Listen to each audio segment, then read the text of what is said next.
Hey everyone, Grant Brian here. Happy Saturday. Got a little bit of progress done on this big Craftsman here, the garden tractor. As you can see, the front clip is pulled. That's pretty much it. That's been done to it. I also had to remove a panel right there just to make it easier to get the front clip out. My plan is to take this entire front clip and put it in underneath the truck. There's a couple minor differences between the two, but those minor differences should not affect the way this goes in. It mainly is just the steering rod. Not the steering rod, where the steering arm attaches to from the column. So it's the only minor difference between the two. But I'm hoping it'll still work out. If not, these spindles appear to be similar as well. So I might just swap the spindles and swap the tires. Basically, I want a larger front end underneath my truck, and basically the front end of the truck will sit nice and high. So, talking about the truck, as you can see, I got the front clip out. Luckily, I had 11/16 socket in this set right here. I have this really big made in China giant set I got for Christmas a long time ago. The smallest in this is 11/16. It goes all the way up to like 2.5 inches. I believe that's what the biggest guy is. As you can see, made in China. Yep, that's right, it's 2-inch. Large one I got in there is 2-inch. But the ratchet, I couldn't get enough movement on the ratchet. So luckily, I had an 11/16 in here, and this kit here goes all the way up to 1 inch, so it's not too bad. And I was able to put a ratchet on each side and get it off, and it was on there pretty tight. I'd used a hammer. Didn't even realize I put it on there that tight, because I put this front end under here. Because this tractor originally had a stamped steel front end, so I upgraded to a cast iron. Now I'm putting an even stronger cast iron front end under it. So I think I've decided what I'm doing for my final plans on body panel swaps. I'm going to swap as many body panels from that tractor right there that will fit. I'd like the hood, but not the front part of the hood. And I'd like the rear fenders. So I plan on getting a powered antenna. So this antenna will be going away, and the power antenna can just go underneath the dash, because I get reception on the radio, but it's not very good. Also, I'm just going to replace the dash pad.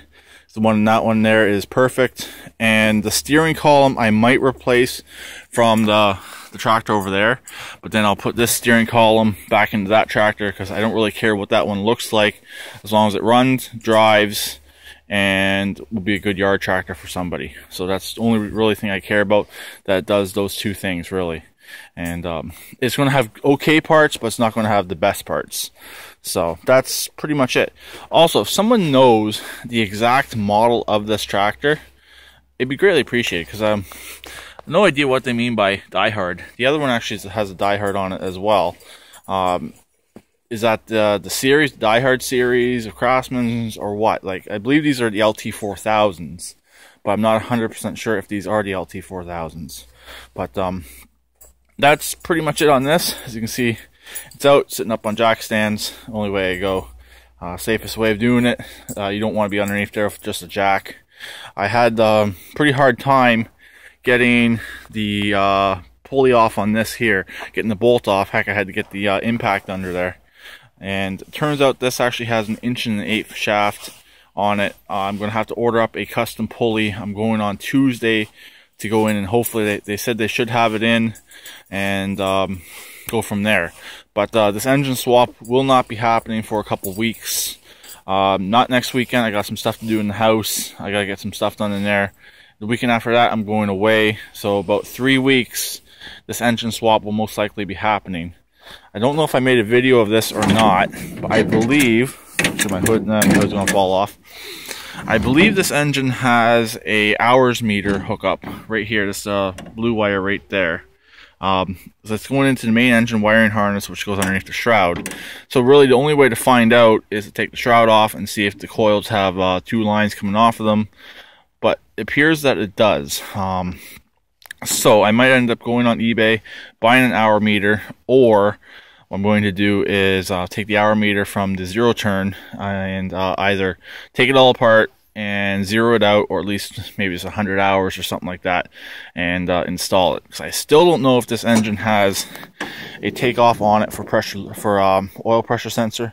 It should. It's a fairly high-end engine, and I imagine it would have that. So the battery from this seems to be okay now. I haven't really tried underneath a load yet.